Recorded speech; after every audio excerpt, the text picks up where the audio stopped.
Hello বন্ধুরা, আশা করি সবাই খুব ভালো আছো, সুস্থ আছো। আমিও খুব ভালো আছি।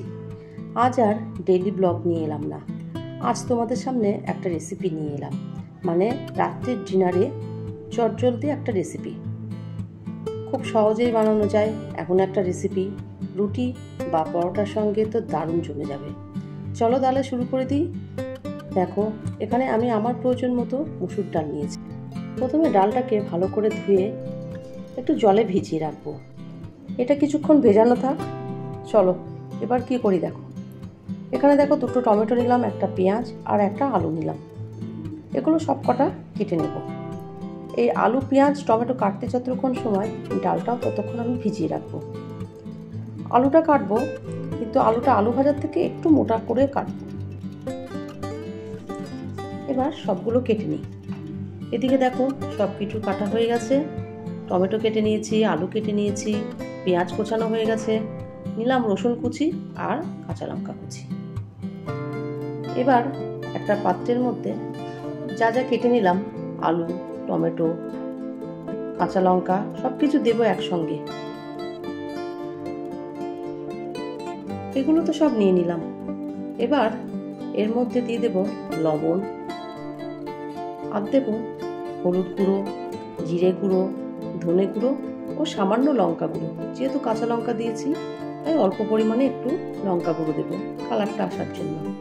এবার দেব ভিজিয়ে রাখা মুসুর ডাল, জলটা ঝরিয়ে নিয়ে তারপরে দেব। এবার এগুলো সব একসঙ্গে ভালো করে হাত দিয়ে মাখতে হবে। এই হাতের মধ্যেই তো আছে জাদু, তাই না? যত ভালো করে মাখা হবে তত সুন্দর হবে এটা। এবার এর মধ্যে দিয়ে দেব সর্ষের তেল। সর্ষের তেলটা দেওয়ার পর আবার কিছুক্ষণ মেখে নিয়ে এটা রেখে দেব। দেখো, আমার মাখা হয়ে গেছে, এটা থাক। এবার চলো রান্নার দিকে যাই।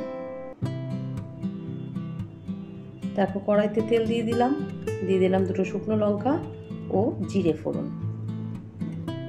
এটা একটু ভাজা ভাজা করে নেব, মানে শুকনো লঙ্কা জিরেটা ভাজা ভাজা করে নিয়ে এবার এর মধ্যে ডাল, আলু, টমেটোর যে মিশ্রণটা মেখে রেখেছিলাম সেটাই দিয়ে দেব। এবার নাড়াচাড়া করব। নাড়তে নাড়তে দেখব কিছুটা সময় পরে কালারটাও চেঞ্জ হয়ে এসেছে। নাড়াচাড়া করার পরে এখানে তো মশলা দেওয়ার কোনো প্রয়োজন নেই, কারণ আগে থেকেই আমি সব মশলা দিয়ে রেখেছি। এবার এটাকে ঢাকা চাপা দেব, দিয়ে লো ফ্লেমে রেখে দেবো কিছুক্ষণ। ঢাকাটা খুলে দেখলাম একদম শুকনো শুকনো হয়ে গেছে, আর কালারটা তো আগেই চেঞ্জ হয়ে গেছিলো। এবার এর মধ্যে দিয়ে দেবো পরিমাণ মতন গরম জল। জলের পরিমাণটা এমন দেবো যাতে এটা একদম মাখো মাখো হয়ে থাকে, মানে ডালটা যেন খুব একটা গলে না যায়, আলুগুলো আস্ত থাকে, এরকম পরিমাণে জলটা দেবো। দিয়ে আবার কিছুক্ষণ ঢাকা চাপা দেবো। দেখো, এবার ডালটা আমার একদম সম্পূর্ণ গলে গেছে আর সুন্দর হয়েছে, বেশ মাখো মাখো হয়ে গেছে। একটু নাড়াচাড়া করার পর এবার উপর থেকে দিয়ে দেব আমি কাসুরি মেথি। দেখো, উপর থেকে কাসুরি মেথিটা ছড়িয়ে দিলাম, দিয়ে আবার কিছুক্ষণ ঢাকা চাপা দেব। একটু নাড়াচাড়া করে নেব, নিয়ে চাপা দিয়ে দেব। তাহলে কাসুরি মেথির গন্ধটা খুব সুন্দর থেকে যাবে এর মধ্যে। আমার তো রেডি হয়ে গেল চটজলদি একটা ডিনার।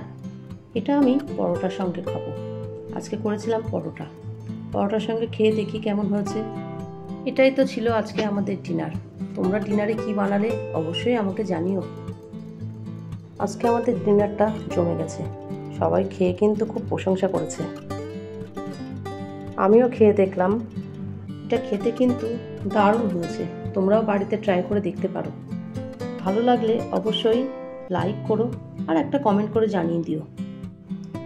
আমার নতুন ও পুরনো বন্ধুদের উদ্দেশ্যে বলছি, তোমরা যে যেখান থেকে আমার এই ভিডিওটা দেখছো, প্লিজ আমার ভিডিওটা অনেক অনেক শেয়ার করো, সাবস্ক্রাইব করো, অনেক কমেন্ট করো, যাতে আমি আরও নতুন নতুন ভিডিও তোমাদের সামনে নিয়ে আসতে পারি। আজ তাহলে এই পর্যন্ত। আমার ভিডিওটা যদি তোমাদের ভালো লেগে থাকে, please like, comment, share and subscribe করো। সবাই খুব ভালো থেকো, সুস্থ থেকো। দেখা হবে অন্য কোনো নতুন ভিডিও নিয়ে। Good night.